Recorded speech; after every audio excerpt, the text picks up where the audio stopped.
Ma'am, ma'am nung ibili. Ma'am English is ma'am da ano blog uma video sa mat ay tagat cheke. Ma'am lo yung phone yung bigani. Ako siya hong siya ko. Summer kitchen ne basi siya. Sida che anugi yung da summer kitchen sida ko barbecue sansa je ko na barbecue tawraga ako siya chaga doi ne. Siya barbecue taw doi siya ko na si Russian style ne ko masala kemta hapte. Asigi meat se. Ado ko na taw siya sida ko gi तेजपत्ता हापगा black pepper खरा हापगा यामना चमना अखोगी दुगा vinegar हापगा Russian style द vinegar हापे को अदुगी विनेगर तोरगन यामना चमना चादु बाइलम लाला असी ज बीफ ने असी के बीफ से कोई सॉस लाइक तोरगन नै मैम दा उचे के संसा जे सिदा बीफ से सिदा हापी ने सि रोम द पीस तरु तरु सोना हापे दो मैतान ताद्री बको तो मैदान ताब गाई अखोसे मै थावा खरा खरा होगले मैदान से सा से याइरे सिदा मैरी दि फजरे हापद गाई खरा बदु वाले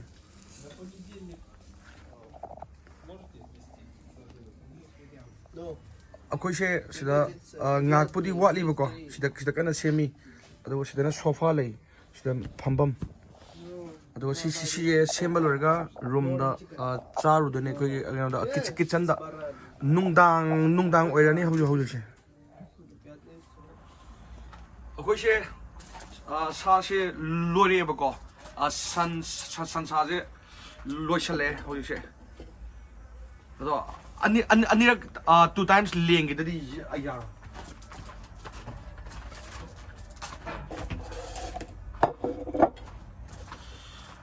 Pazare to Pazare mai pa am sai sigi maton ko mai ngak tani na aduga summer jina suaina low thari ne par chingdari ne sa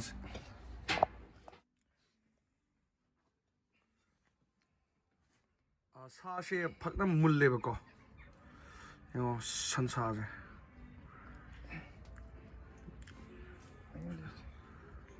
suain thamage duga asisima samarjina amamu hapsale कोई से Russian style ने no मसाला केम याव दबि ने कोई पूरा normal दने सिनि हेना हावे बको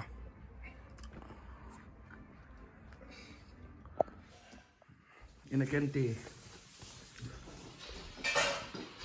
कोई से सिदा हजिकी सेम्बा बारबेक्यू दो लोय अदो चाबगी टाइमिंग याव सले समझना लोयना लौथरी सिदा दुगा असी प्लेट लोइना चामिनरनी केनो ने सादोस असिगी पुरी ने असिगी सोले असिगा सोले चेनु तोइना अमाना ओके सोलेगा केनो का लगी हाई मही ड्रिंक्स मैम नै पैनकेक सुले यावे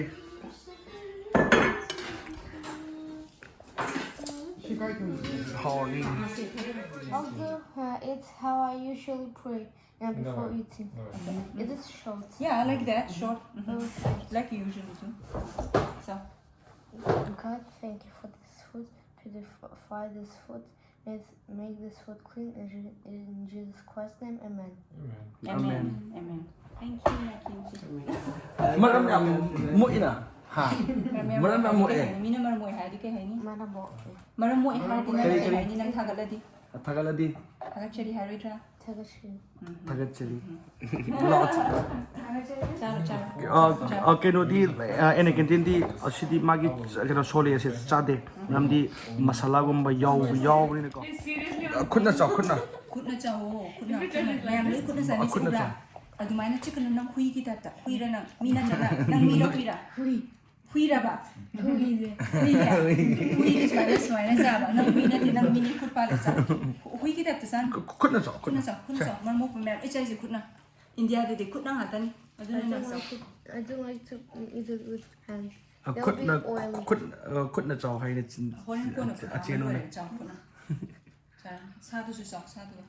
aduga ini ke din chai sina kino chole se yaw do bi ko koi beef ka kino ga tan ga khapang mayam aigi ngasi gi video je side lotion jerge mathang gi video anobo su thagat charke adu ngai biro mayam na aina hai tai ta semjo mayam na yengbi bagi thagat chari aswa yaw su mayam na ngakpi gani mathang gi vlogs ta amuk theng na mayam 10 bidane yai fare mayam kangni pakna bye bye mayam